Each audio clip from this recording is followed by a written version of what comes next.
let's chat a little bit about health and fitness and this spiritual path and the ways to navigate this.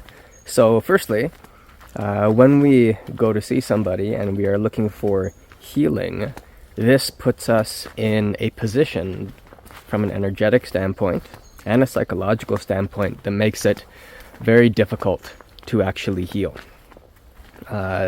We are essentially pulling the plug on our own health and capacity when we do that. Not to say that you won't receive help when you go to see somebody. Of course, we hope that's always the case. However, how you relate to yourself becomes very, very important. So, if we can reframe in our own experience the thing that we're doing from healing to something like learning, this allows, in my experience with myself and others, a lot more healing to take place, because we are not limiting the potential of what's going on, and we're not subjugating ourselves and our health to somebody else. We are learning. And this ability to learn is really, really important. So I had someone ask me recently, oh, you do all the spiritual stuff, what's up with all the physical training? And there's a few reasons for that. One is, part of this whole path is freedom. And if you are weak and in pain, well, there's a lot of things that you can't do, right? So part of freedom, in a sense, can be cultivating a healthy and strong body that will increase the ease of your relationship with freedom.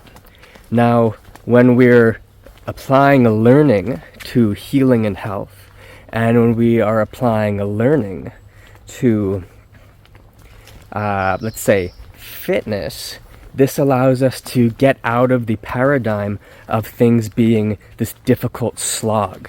It's not something that you're doing for something else or for later, so to speak, right? So if you are healing so that you can be well, you're doing this thing for this result at another time.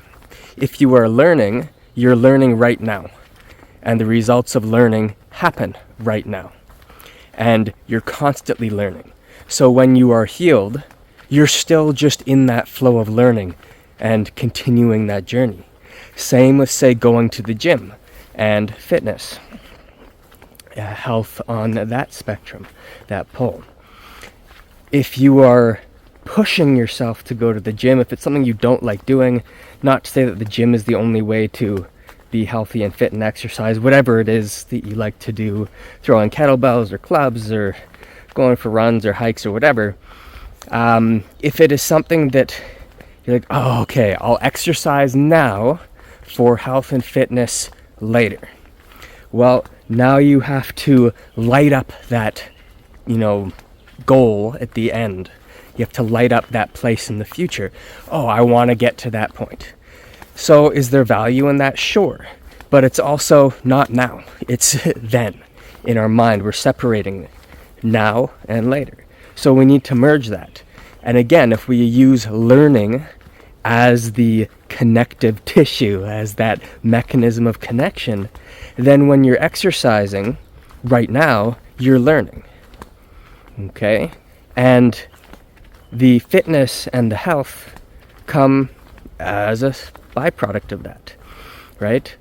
So this is, I suppose, a long-winded way of saying, the journey over the destination. But how do we find joy and excitement and appreciation in the journey? And any journey, whether you're walking down a trail that you don't know where it goes, whatever it is a constant state of learning. Okay? So this is very, very helpful for anyone healing, going through any type of healing. Okay? Whether it's physical health, emotional, psychological, whatever it is, start learning. When you want to start getting fit, learn. Right? When you go for a walk, are you making yourself go for a 30-minute walk, or are you learning? If you're going for a 40-kilometer run, are you making yourself do that so that you can say that you did it? Or are you learning? Is every step something that you're learning about yourself, about the energetic interrelationships, the psychological things that arise, whatever it might be, anything from biomechanics to facial connections, all kinds of stuff, like world's your oyster on what it is that you're learning. You can just keep going, because you'll always be learning. Okay, hope you found this somewhat helpful. If you're interested in training, you can find me online, the website taichiinstitute.ca. All right, thanks for your time. Have fun, practice, learn. Bye.